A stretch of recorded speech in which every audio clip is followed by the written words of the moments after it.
press the advantage and wield the power of the vice chair to call us to order. So let's start with a roll call, please. I'll begin, and then we'll go this way. Danny Nell from Town of Carver. Linda Alam, Durham County. Doug Plachinsky, Triangle West. West Mango Triangle. Amy Fowler, Orange County. Carolyn Carter, Orange County. Mark Bell, Hillsborough. Matt Hughes, Hillsborough alternate. Karen Howard, Chatham County. We are just awaiting Durham City, but they will be here. I am assured. Hey, Danny, this is Carl Rist on the phone, Durham City Council. Carl Rist on the phone. Thank you for being here. All right. Yeah. Do we have any other members of the board online? All right, we'll keep on trucking. Ethics reminder.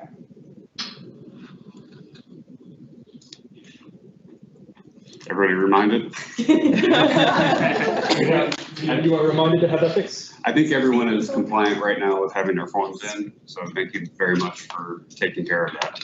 I do have a couple of small adjustments to the agenda. We're going to hear from Doug with some adjustments to the agenda. We would like to walk on a item under consent that is a presentation of the Orange County fiscal year 27 annual work grant program for the transit tax dollars. And we have copies of that presentation we can hand around. We're emailing out a link to that, and that's for information. And then there is an additional agreement under item 8 that is the town of Carborough's special capital agreement for fiscal year 27. So that will also be emailed out. We just got the version of that in the past couple days. So those two items are the agenda. Thank you, Doug.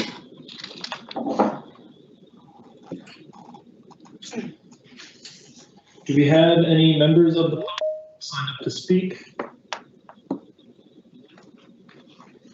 I'm not seeing anybody in the room. Do we have anybody online? Joe, were you here to provide any comments? I could if you like. I'm asking you. I'll tell you what I will. You will? Yeah, absolutely. Okay, well, now's the time if you could I know. grab the lectern. We'll do that. We'll do that.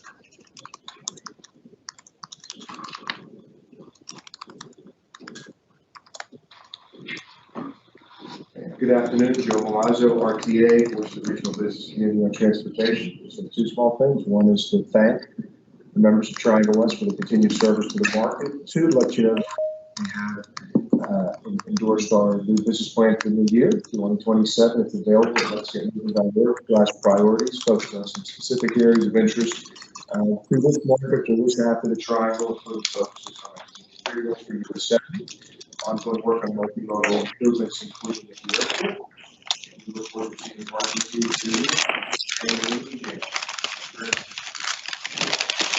Thank you, Joe. Thank you to the RTA. And if there's anybody else who wants to thank us unplanned, we will move along.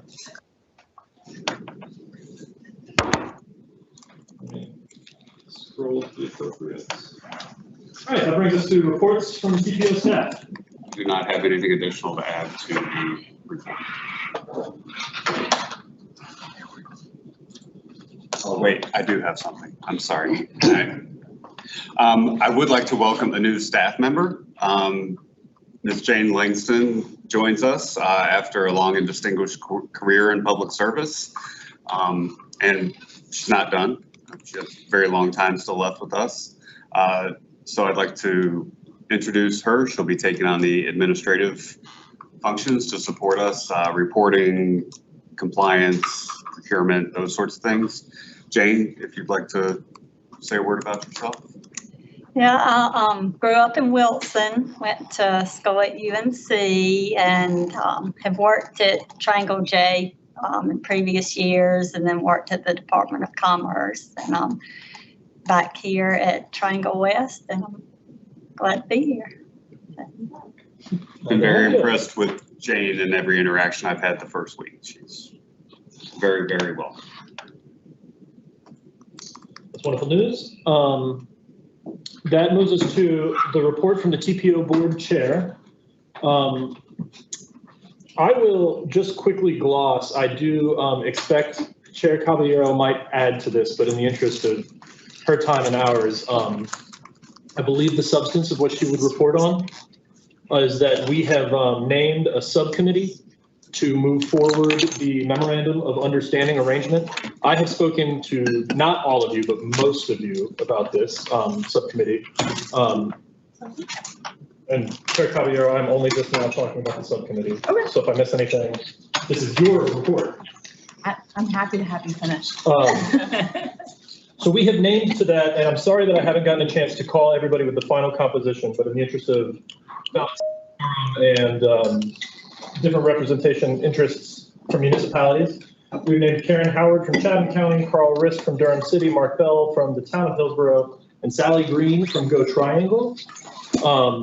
I'm happy to follow up with any of, particularly Dr. Fowler, that we've talked about this. I believe that this comports with your understanding, but if that's not the case, we can always sidebar, and I apologize that you're hearing about it now.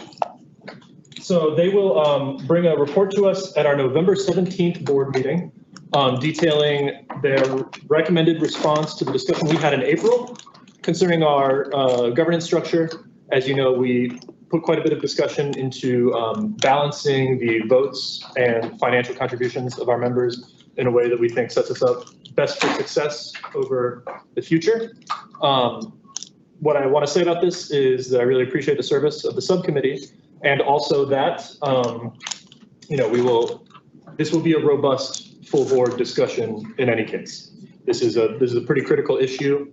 And I would encourage any member who is not sitting on the subcommittee to reach out to Chair Caballero or myself or any member of the subcommittee. I think it's definitely everybody's intention that this be free-flowing, easy to participate in. We certainly want to make sure everybody's perspective is taken into account. The sort of existence and nature of the subcommittee is really just to keep us moving with a level of specific detail that accounts for quorum and a little bit of extra legwork that needs to be put into dotting the i's and crossing the t's. So I'll be very much available to you all throughout that, as I'm sure Chair Caballero will. And if Chair Caballero has anything else to add to her report. Yeah, only if anyone has any questions. And thanks to those who said yes. Some of them kind of got wrong. Would you like to take the wheel here? Sure. Begrudgingly, sure. Morning, everyone.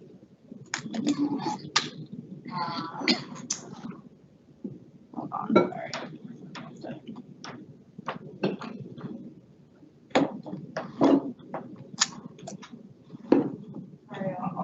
Yeah, I don't have anything to report on. Thank you.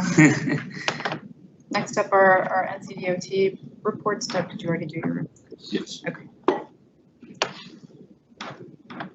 So I have NCDOT Divisions 5, 7, and 8. Division 5 first, please.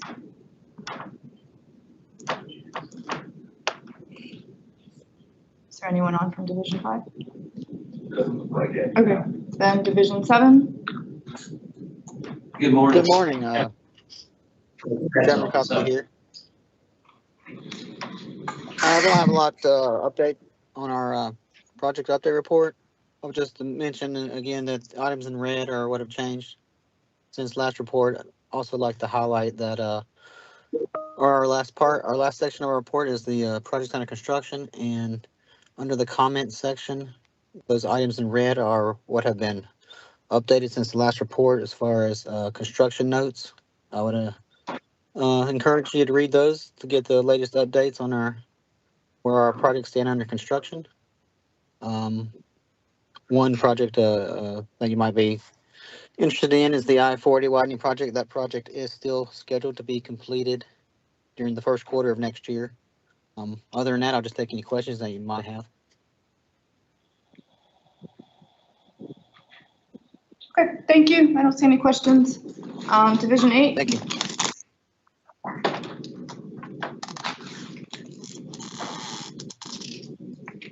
Is there anyone on? No? Okay, thank you. Transportation Planning Office. Is there anyone on? Right here. Good morning, this is Julie. Can you hear me?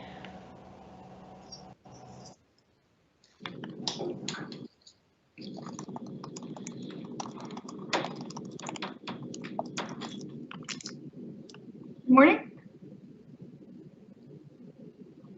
Actually, Okay.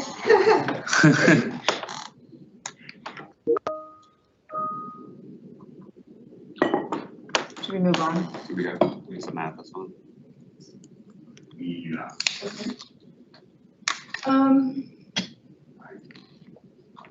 Yeah. Do you have anyone? Hi, everyone. I'll start by introducing myself. I'm Jennifer Kent. I just started with NCDOT IMD back in May. So this is my first meeting in person at Triangle West. So I'm happy to be here. I do have a couple things with IMD. First being, we have 2 plans that are currently going on, this Safe Routes to School plan and the statewide active mobility plan is also kicked off. There's a couple online surveys I think going around, and there'll be a couple of the conferences and more touch points will be coming, but those plans have kicked off. You'll be hearing more about those going forward. And one thing that is fresh off the press is we will be opening up calls for projects for paved trail feasibility studies coming soon. So they're not active yet, but they will be coming soon, as well as transit feasibility studies as well. So I'll have more info about that probably at the next meeting. Thank you. Those are all the reports I have. Next up under action items, we have approval of the FY27 agreements. Good morning. Good morning. Holly McHugh, Planning Manager of Triangle West. Good to see you all this morning. So this item is this year, during our process of working through the annual work program and the special agreements, we determined that Triangle West needs to be a party, and this is specifically for the Orange and Durham County transit plans and the annual work plans. Triangle West needs to be a party to any of the agreements that include federal funding or projects that are considered regional engagement. And so we have been added to the draft agreements, many of which are attached to your agenda. There's a long list of projects. I'm not going to go through all of them individually, but they're included. The list is included on your agenda item. Many projects in the city of Durham, Durham County, Town of Carborough, Hillsborough, and Go Triangle. And essentially, the action we're requesting from you all is to authorize Executive Director Doug Plachinsky to sign the global agreements on behalf of Triangle West once they've been executed by the relevant parties, the member jurisdictions of Go Triangle. And I'm happy to answer any questions. Does anyone have any questions? Nope. Okay. Move that we ask the executive director to sign the agreements. Second. Motion and second, all in favor? Any opposed? Okay, motion carries. Thank you. Next up under action items, I have local prioritization 8.0.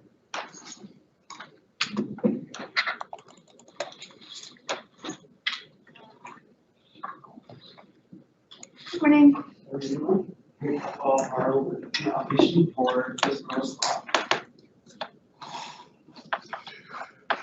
So first we get to look into the schedule and a bit of recap on the process itself and our methodology. Not only the coordination efforts we went through during the past couple of months, as well as public consultation, followed by the actual board allocations and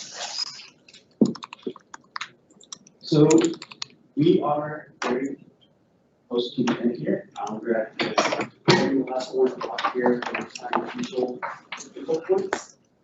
Following this, last action next month to sign the last of the express designs, and that will be our first session will be this round as well. Going into the background on that, so all projects are divided into 3 categories here: statewide, regional, and division. Depending on the size and extent of these projects, they all are the interstate highways and commercial airports.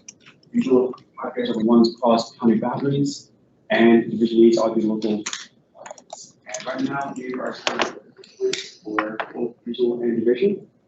Because local influence account for 30% of the score for regional and 50% of the score for the local projects. For our methodology, here are some of the changes that we did highlight in red last time. Just like how we did our initial point allocations. The changes we made were to incorporate our zero action plan for safety data and our latest environmental justice. As for the initial allocation of points, we initially expected these targets that align with TPO just as an initial basis.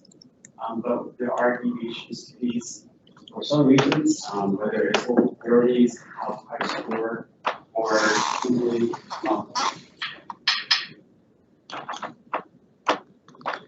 getting to the coordination efforts. We have fundability here. Just for the 3 regions and 3 divisions that we are part of.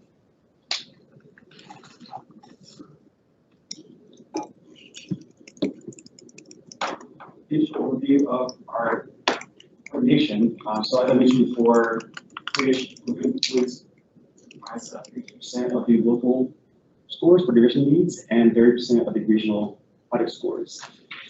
So it really takes coordination of us, of the NPOs that our project are part of, and divisions to ensure that projects are fully scored.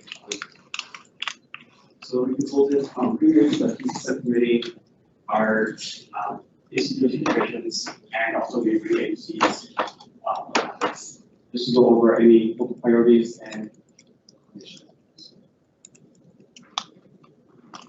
so for the TCP, some of the things that were decided just were to flex points over from the division needs up to regional. That's an option we have to move up to 500 points from either category.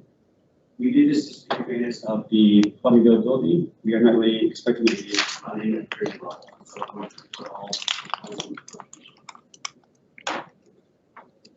Also, we made a decision to assign points for both regional and division, just due to the fact that all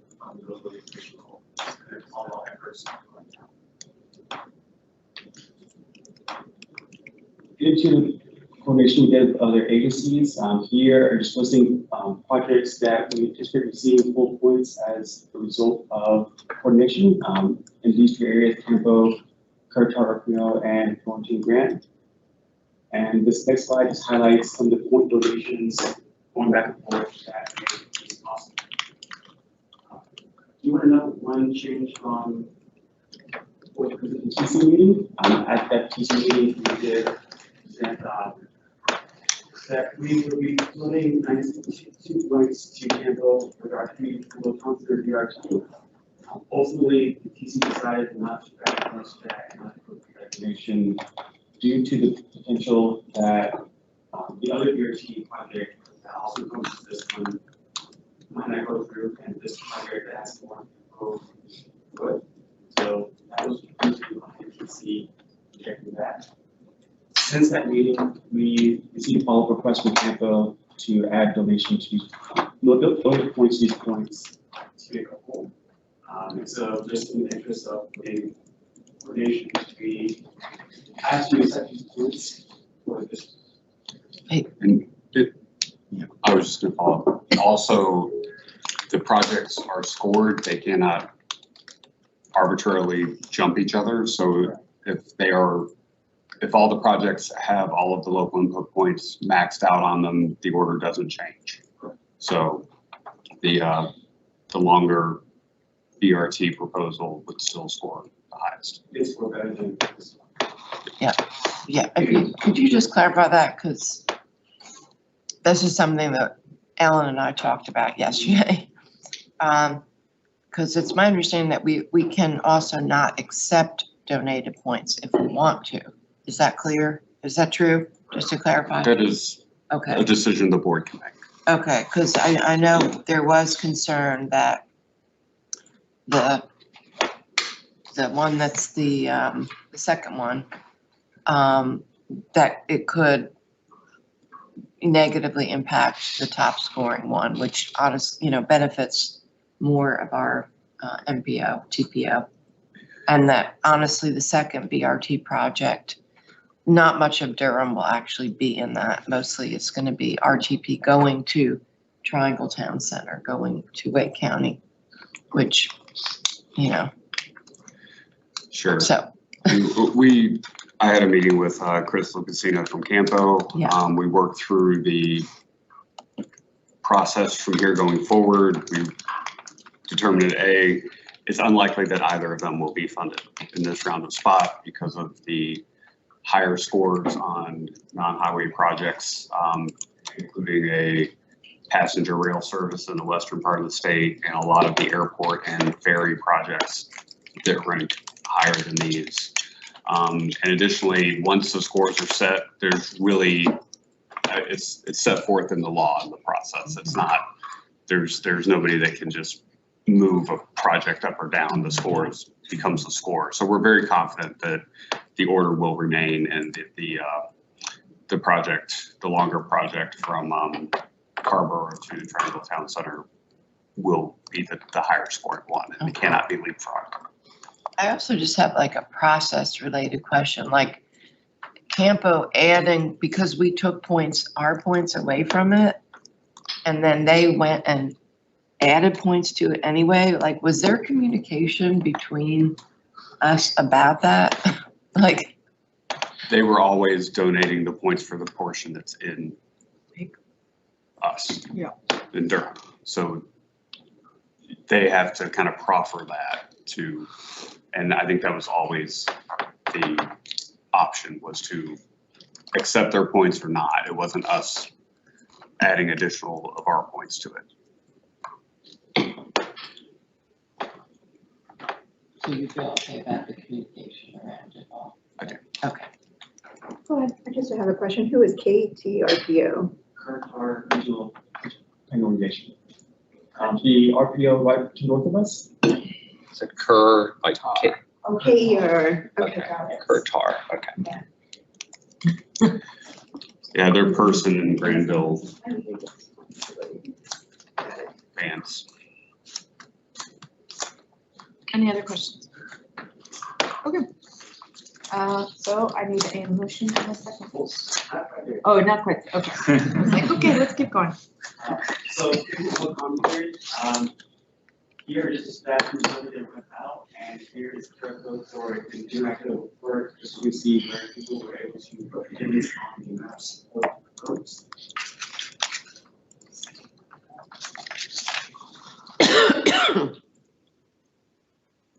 So from the survey, just some high-level thoughts that we saw for each of the modes, some safety concerns for highway mode, line 447, 98, and Mossborough Road corridor.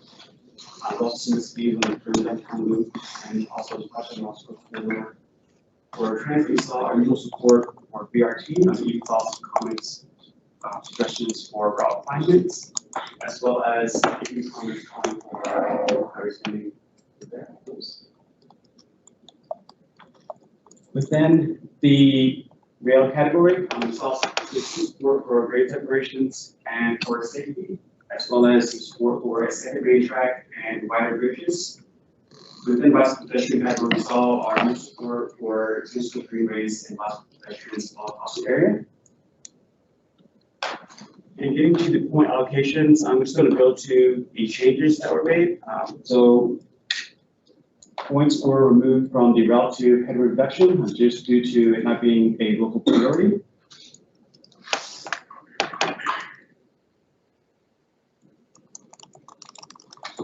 Within the highway category, there were several projects that had their points removed, also due to not being local priority.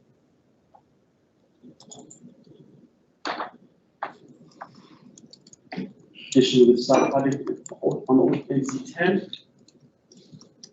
And also within the highway category for division needs, taking into account the funding availability going through those projects as well. Within the black pedestrian category, there was one change that was made since the TC meeting. Per the request, Town Chapel Hill points were removed from the Homestead Road project and instead placed onto the East Franklin Street bike path project. Additionally, these donations to the third party RPO, without them, we wouldn't be able to add points to these projects at all. So now they're able to be fully funded, not fully funded, at full points, not fully funded. So the next steps, as mentioned, we'll be submitting the regional points to the DOT by the end of this month. The higher division points will be in a couple months, but we'll have those approved, ready to submit. Other than that, just waiting for the next draft step to be anticipated in January. So, any other questions? Just, go ahead. I just said, General, like you said, they're not gonna get funded anyway. I mean, what is the outlook for things actually getting funded? Gloomy. Maintenance, the NCDOT maintenance budget has been slashed this year. To apply a lot of those funds to match other commitments and federal reimbursements. Sales tax receipts are down significantly, and all of the other great things that are going on with the state budget. So as project costs continue to rise and projects are not moving along as fast as anyone would hope, it's pretty gloomy. There will be significant investment in this round of spot. There's actually some discussion about delaying the next round of spot to have it be 3 years instead of 2.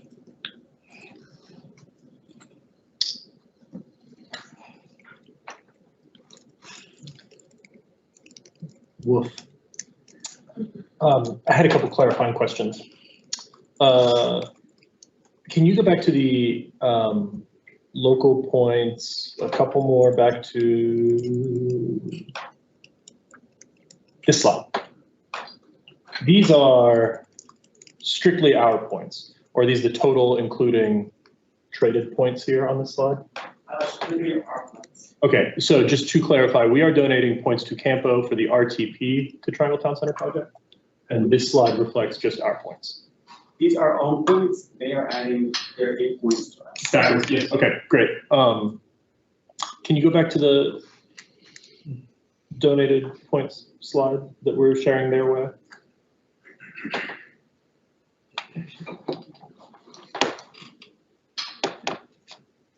Okay, great, thank you. Anyone else? I just have one question. So why are some saying anticipates? Because ultimately it's up to their boards as well to approve it.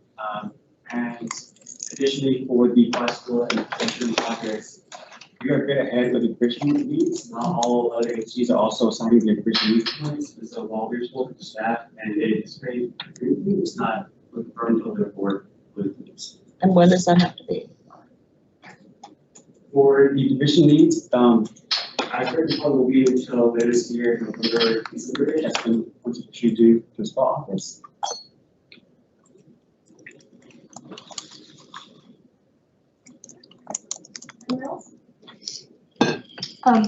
This is on the funding horizon, generally speaking.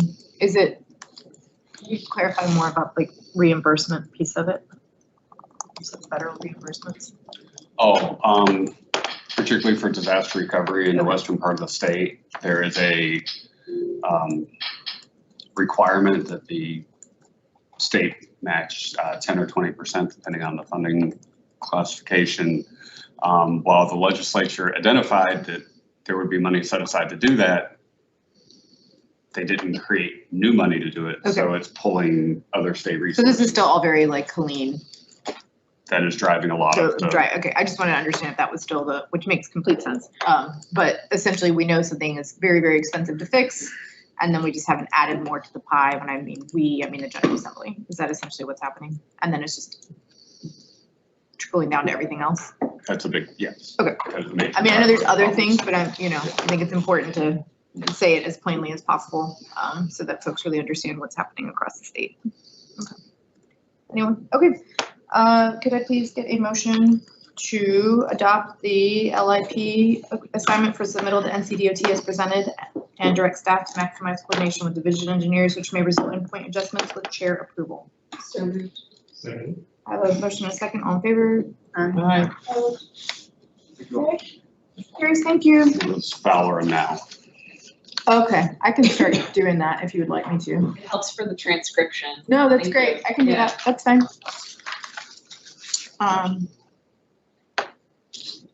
Item number 10, revisions to federal funding policy.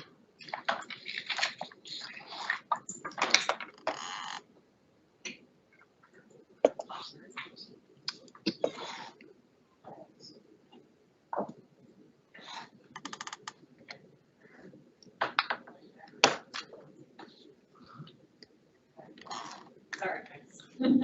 Got lost in the slide deck. Great, I'm back to speak with you about revisions to the federal funding policy update. So many of you, I know it's been a few months, we've been on break over the summer, but in the June meeting, we had a lot of discussion about some updates and revisions to the federal funding policy to explain what types of projects are eligible for funding through the MPO. And specifically, what types of safety projects are eligible. And the board wordsmithed some language, which you can see up here on the screen, that was released for public comment. So essentially, we deleted the phrase "and not for roadway projects," starting on page 2. And then added some language to the bullet point about safety projects, saying safety projects are eligible, but only for projects that have a design that addresses a documented non-motorized safety concern. And much of this discussion was related to a specific project, North Carolina DOT proposed project at the intersection of Cheek and Junction, and that would be eligible for funding through our policy. We determined that it would be with these, including these changes. And so this updated language, per our public participation plan, was released to the public for 30 days over the summer. We did not receive any comments. Therefore, staff is recommending to keep this updated language as drafted and adopted into the policy, which would be effective today upon board action. And that policy would determine federal funding that Triangle West will give to future projects. Any questions? Go ahead. Question. So just to clarify, this is this the order of priority, like the way they're listed? It is not necessarily in priority order. Okay, it's just a list. It is a list. Okay. Yeah, because I just want to clarify. Our county got sued by things that were listed just like in a list, and then people interpret them as like you have to do everything, not just things that are on. Anyway, so that Okay. I'm just anyway. So and with staff discussing this, do you feel that the idea that the safety concern has to be a documented non-motorized safety concern, how do you feel we will be able to capture when it's actually is like a collision where there's situations where there is the risk of collision between people and vehicles because of that, and because of something that we do and we may not have it documented yet? You know. It's a good question. This was something that we considered while we were working on the Vision Zero action plan last year, and some of you might remember we not only have a high injury network, which is where the injuries are occurring right now. We've seen crashes happening in the past. We also have a high risk network where we looked at the potential for future crashes. So we're not necessarily waiting until the crashes happen. We can be proactive. And we would use both of those networks. There is a documented risk. Yeah. So our adopted high-risk network would be one of those things. Yeah, okay. I mean, one of the difficulties with this, just looking through this month's fatal crash report, is it appears based on the police write-up, the narratives, that at least 2 of the non-motorized fatalities happened because people were laying in the road. And so that just goes to show kind of the challenge we have in understanding how to better prevent that kind of traffic violence.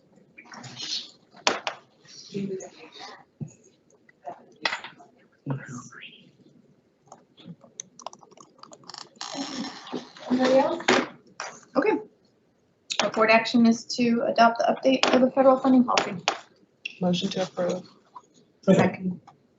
I have motion by Commissioner Howard and second either by Councilmember Now or Commissioner Fowler. Either way. I'll do it. I heard both. Thank you. Next, we have our consent agenda. Need a motion to adopt our consent agenda. So moved. Motion by Commissioner Howard, Second. motion by Maribel, second by Maribel. All in favor? Any opposed? Okay, motion carries. Really quickly, Chair. Mayor, Yes. just to clarify, for the, not this one, but the previous motion, I think we got the motion in the second, but did we vote? You are correct. Oh, thank you. Can we vote on that, please, that previous motion? Aye. Any opposed? Okay, motion carries. Thank you. Really quickly, we switched the order from consent to action items. I know for us, that is the opposite of we do on our board. Like, as a council, we always do consent and then either our general business agendas. Is there, what do you do first? We always do consent first on our agendas and then anything that we're gonna take action on. And so I was just curious if that's how it is for other boards, because it's just throwing me. For a long time it was consent and then action, and now it's the opposite. And we always do consent last because we want to get the actual business done first. Okay, so I just wasn't sure what the practice was. We do consent first to get it out of the way, and Yeah, so there's both different, so I was just curious. Okay, so it can go anyway. All right. We changed the order. I think it was actually with a suggestion, as a suggestion from one. Yeah. Okay. You can change it every other meeting. Consent coming first with this every single time. I'm like, why is consent after action? Got it. Okay. I mean, either way, it doesn't matter because there has to have a vote. So if you're worried about quorum, you're not gonna be able to adopt it anyway. So you're gonna lose quorum either way. It was mainly because I was spending so much time reading all this consent stuff, and then I'm like, oh wow, now I've got to get to the actual meat of the things we actually have to discuss. Like, okay. I mean, I do read all of it, but. Well, and sometimes the informational stuff, which we're not acting on, is the stuff that's actually the meatiest, right? Like, it just depends on the agenda. Yeah. So, okay, well, we'll keep it as is, and then I might complain in a little while and maybe switch it back. Next up, we have our informational items. No, we have, wow, why did I do that? Yeah, next we have our informational items, Highway Safety Improvement Program funding presentation. Sean Green.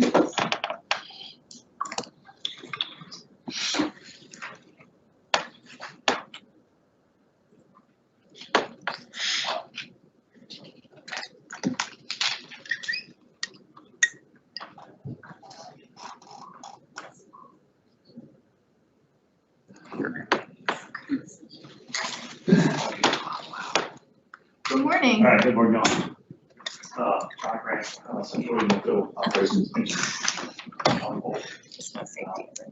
That's to kind of talk about some of our funding source opportunities that we administer through our mobility and safety divisions. So these are the three funding sources that we have. Our big one is our Highway Safety Improvement Program, or HSIP funding. This year it's currently $85 million that we have. These are all federal funds. We have a kind of a soft cap of about $1 million on a project. If you get to that range, then we have to sit down with our state traffic engineer, who Jennifer Portman, with those those who don't know, to make sure that our $1 million is going to become a $2 or $3 or $4 or $5 million, because that can quickly scope to bigger funds. So whenever we get to that range, we want to sit down with her before we submit the project. All these projects are submitted and prioritized based on benefit cost. So depending on what crashes we may have at a location, what kind of crashes and what crash reduction factor we put toward that, we can calculate a benefit, the cost based on the severity of those crashes. In the past, we've done some systemic investments. We've done a lot of long line markings. We've done some guardrail in-unit changeouts across the state. And now you can see the VRU, we are now eligible to pursue local user projects, pedestrian improvements, potential sidewalk apps. We're not doing miles and miles of sidewalk. Where there's opportunity to do that. Historically, we've not been able to do that. There just hasn't been anything that our safety programs have been focused toward. And now, I'll get into it a little bit later, we are now required to spend a certain percentage of our federal dollars on local user projects and life and pay projects. And I'll get into that a little bit more. What does VRU stand for? One more road user. So your bikes and pets. Thank you. All three of these are statewide funds. I want to make sure that that's clear. It's not a division fund or a TPO fund. It is statewide. And so all of these funds are competitive based. And we develop projects and we submit them every quarter. They're selected the following month, and then it goes to the board for approval 3 months later. So when I say every quarter, so it's March, June, September, and December, and so on. So constant flow projects that are involved, engaged, collaborative efforts. And once we get to a decision that a project is warranted and needing to be competitive or feasible, then we'll submit it and it then competes on state like that's the core. So I'll get into more what our HSIP program is, the Highway Safety Improvement Program is in a couple slides. Our other two funding sources are spot safety and spot mobility. Those are state funds. These are budgeted in to the annual budget. We get $12 million a year to do spot safety projects. So small improvements. Could be a traffic signal, could be an always stop, some minor upgrades. We had that cap $400,000 per project. If we did all of our projects at $400,000, we could only do 30 projects with that funding on a state fund basis. So not a lot of money, doesn't go very far. What I like to mention is that it's a good source for funds to be a contribution towards bigger projects. So if you're looking to collaborate and pull together, scrounge together some funds, this could be an opportunity for that, or potential local match or a potential federal project. John, just as a point of clarification, these funding resources and projects that are selected, NCDOT delivers them. They are not part of a local agency project. There's no application process that allows for APOs or TPOs to submit locations. You can reach out to me or your regional traffic engineer office or your division contact. Say, hey, can you take a look at this? I think there's something can be done here, and we can run from there. So, like I said, it's a collaborative effort. The division, it's the regional traffic engineer's office, it's the city or town, and then we try to make a decision on what is the appropriate countermeasure or improvement that we can pursue. So, and then what is it going to cost? And is it going to be competitive in our submittal process? So, but other than that input, city or town would not be responsible for building the result. Unless city or town wants to take on. I'm going to guess most of them would not. Most of them do not. That is correct. Yeah. I will say Raleigh has taken on a couple of our federal with a thought that maybe they could administer them. I mean, it's not as easy as, but they have taken on some of those responsibilities. So the spot safety projects, we have a spot safety index prioritization. It's not based on benefit cost, but it is part of it. And what is the priority that we put on it? It can't be a #1 priority, so we determine what's the appropriate priority at that quarterly tournament. And cost, what's the severity of the crisis that we're trying to address? Priority, and is it on any other formula identified program through a road safety review or whatever the case may be. So, again, statewide funds, $12 million. I refer to it as Project Dust. It's not a lot of money. It is something that can be done to help address just the locations. Our spot mobility, this is a relatively newer funding source. It's been around less than 10 years. The original intent of the spot mobility was to have locations like that. Congestion, not necessarily a safety problem, but delay congestion, if we could do something to improve that location. Turn lane, as an example. And if you improve travel time delay, reduce your delay, reduce your congestion. That was the original intent of the spot mobility program. $16 million. It has now changed to where if a school is being built, a new school, they require to do certain improvements to mitigate their impact to wherever that school is going in. The school system is reimbursed through this program. So off the top, $7 million is put off to the side to reimburse schools for whatever improvement they are required to do. It's a signal, turn lane, roundabout, whatever the case, whatever it will be the appropriate countermeasure for that investment. So, off the top, $7 million is done for reimbursement, so we're down to 9.6 million. We can also use these funds for existing schools. So, existing school has an issue where during morning drop off and pick up in the afternoon, they're spilling out on our roadways. We can identify ways to improve on-campus circulation and get that queue off of the roads and onto their campus. We can pursue funds that way to do on-school improvements with the existing schools. Another tweak to what the original intent is for. So, projects are capped at $750,000.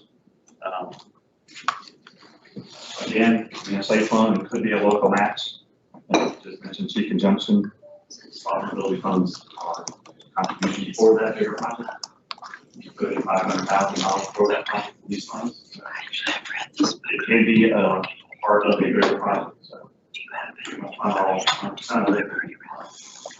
So again, there is a spot mobility index very similar to the safety index. Priority was the cost. You would do amount of time savings. Index that scores. Schools are scored differently than traditional spot mobility.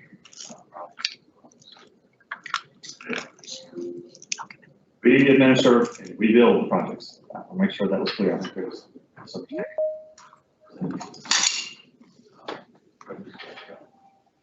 database.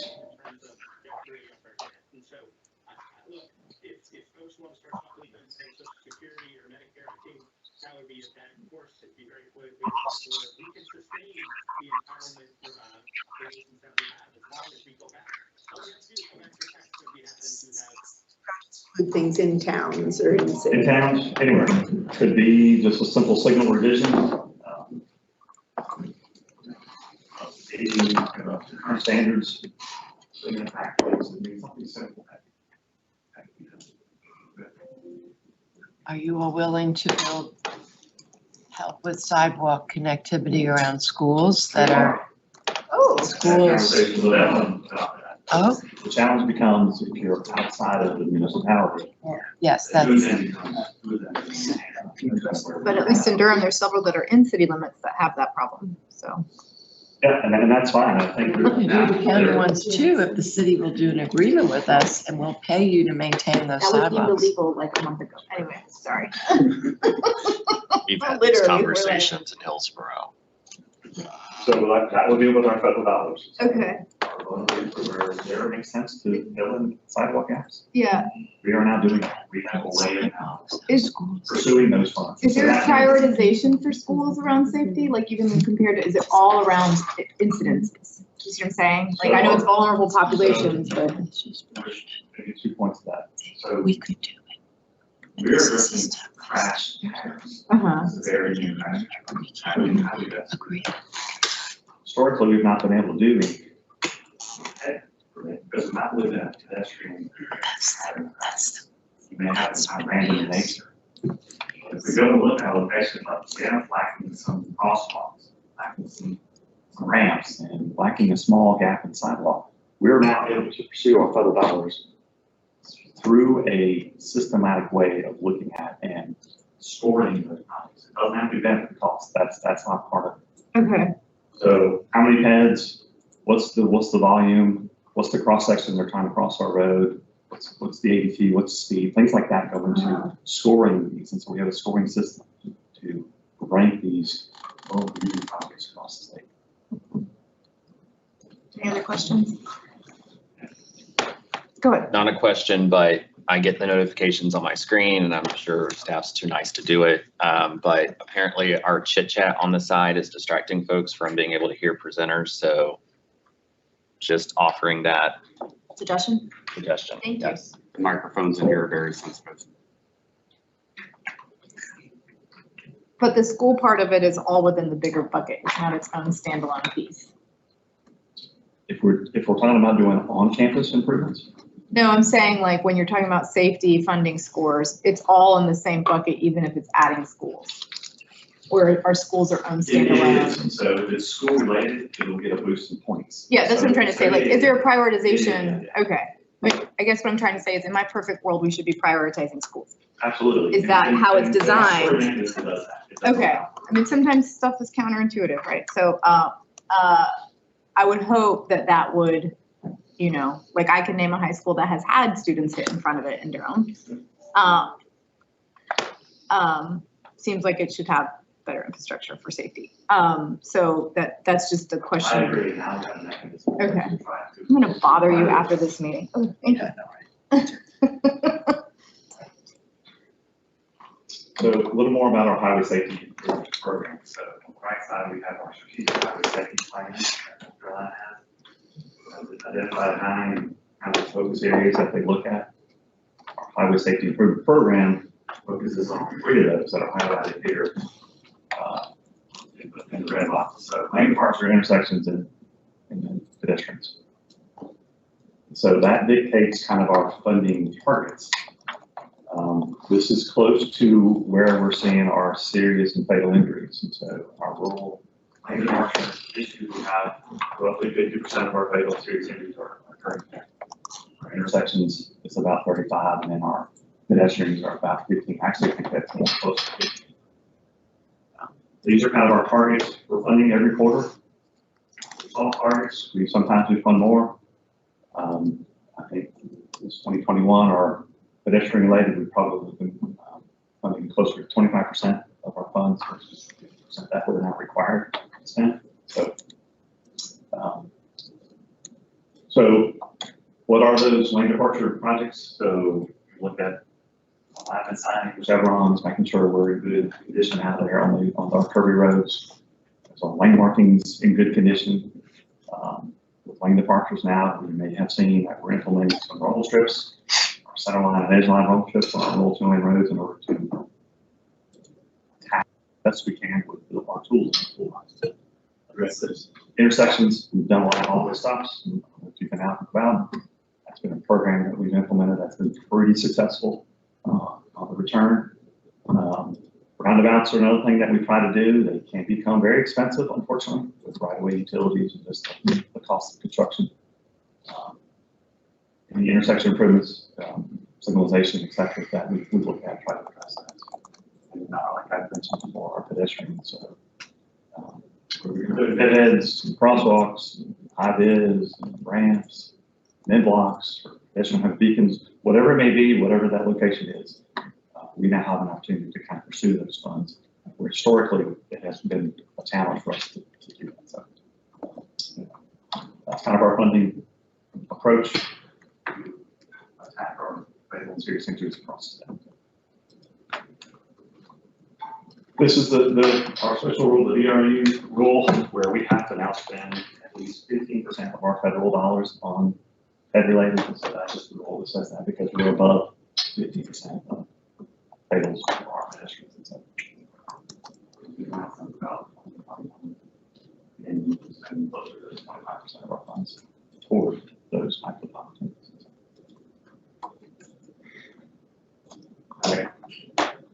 Here's a map that shows all of our safety projects. It goes from January 20 to May of 26, and you can pull it up. You can zoom in on it. There's some intelligence to all those dots and lines, etc. The green ones are the ones that have been completed, and the red ones that are either under design or construction. If you're interested, you can go to that. Zoom in on this.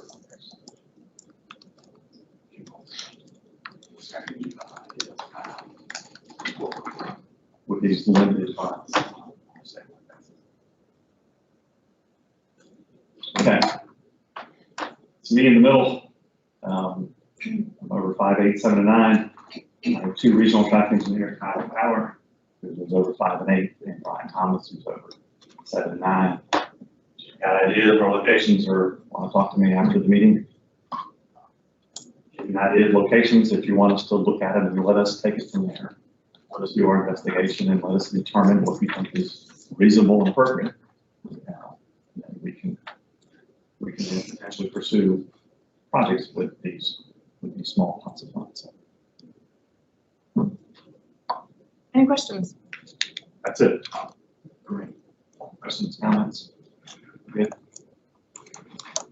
Thank you so much. Thank you. I'm feeling you're gonna be garaged. I've had 2 emails, that's fine. Okay. I'm like, don't exit right after the meeting, stick around.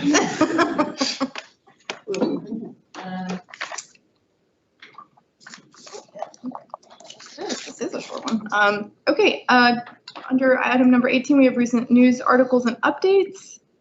And then just a couple of reminders at the end around our NCDOT IMD Complete Streets training, and then the Regional Transportation Safety Summit. I do want to thank staff for already letting us know when it is and getting that going. Exciting to see it. I hope everyone is planning on going. You'll have a lot of notice. And I think, oh, there's a hand up. Is there a hand up? Yes. Okay. Let's not call up. Okay.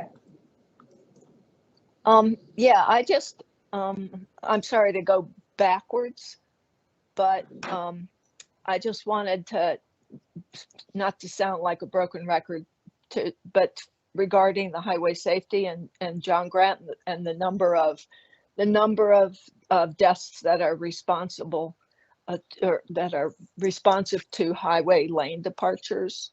That in some ways, a lot of this has to do with the forgiving design and the fact that that DOT won't let things like trees on the side of the road, which would in fact help slow traffic and make drivers more aware of leaving those lanes, and that it would be really helpful if in those discussions they took note of the conflicts between the forgiving design and the Vision Zero kind of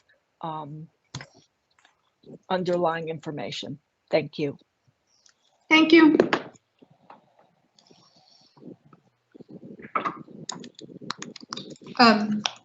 That's done on Regional Summit. I do also want to add, I think in November, we're supposed to have a joint, not November, September, is that right? Oh, thank you for bringing that up. Yeah, I just don't want to forget. You want me to keep going? Sure, I can. So the last week of September, we have a 5th Wednesday. Unfortunately, a lot of the folks serving and participating the NPO have a conflict with an intercity visit through the Durham Chamber. We'd like to gauge the board's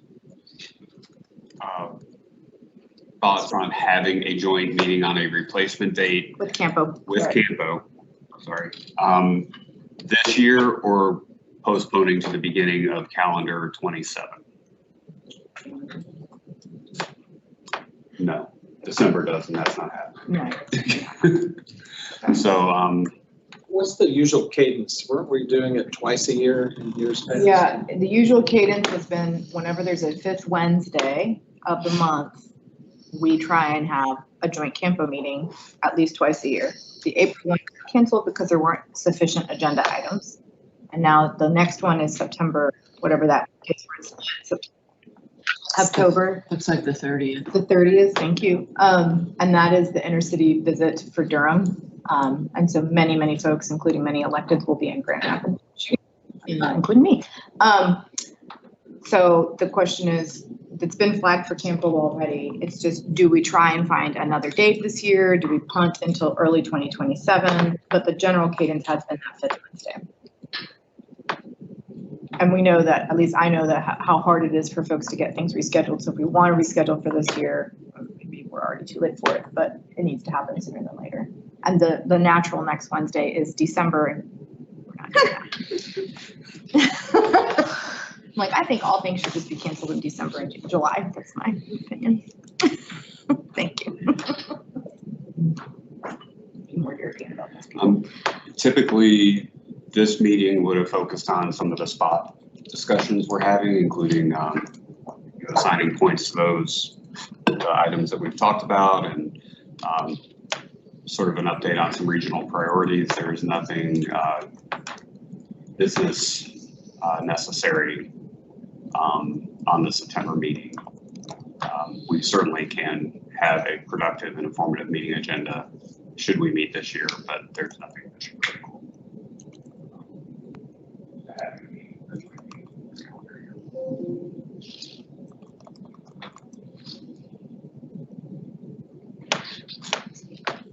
Okay, punt. Okay, I'm hearing one punt until 2027. Seems like no one's dying to meet, so we'll probably just say that counterparts. Matt Day looks very happy about this decision. Okay. Matt helps us organize these additional meetings, and we really appreciate his support. He does a great job. And just communicating what Melissa put in the chat. I don't know why I get these notifications, but I'm not even in Teams. I hate Teams. But she said that she would prefer to meet this year, but is okay with doing next year. We'll definitely look for the beginning of the year to try to get in before budget season really starts cooking for everyone. Okay. I think that is all. We are. Oh. Do a quick update Okay. from Julie Vogel. So Julie was having some technical difficulties, but she wanted to pass along that her office has a new name. It's now the Transportation Planning Office. It's another TPO in your lives. I would also like to welcome their new director, Brian Wirt. She says status of 2 local traffic forecasts. The first being Northern Durham Parkway, US 70 and Z98. It's currently being developed. The second being HP 0018 Durham County. Minimize congestion, improve safety along NC 55 in the vicinity of East Cornwallis Road. That'll be completed in May, and the forecast document is summer. Can you repeat the thing about 2 pathways? Or one was in Hillsborough? Let's see about 2 pathways.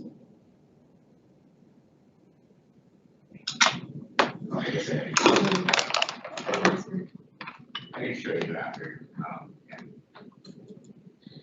And our next meeting is September 22nd. I think that's it. We are adjourned. Thank you. Thank you.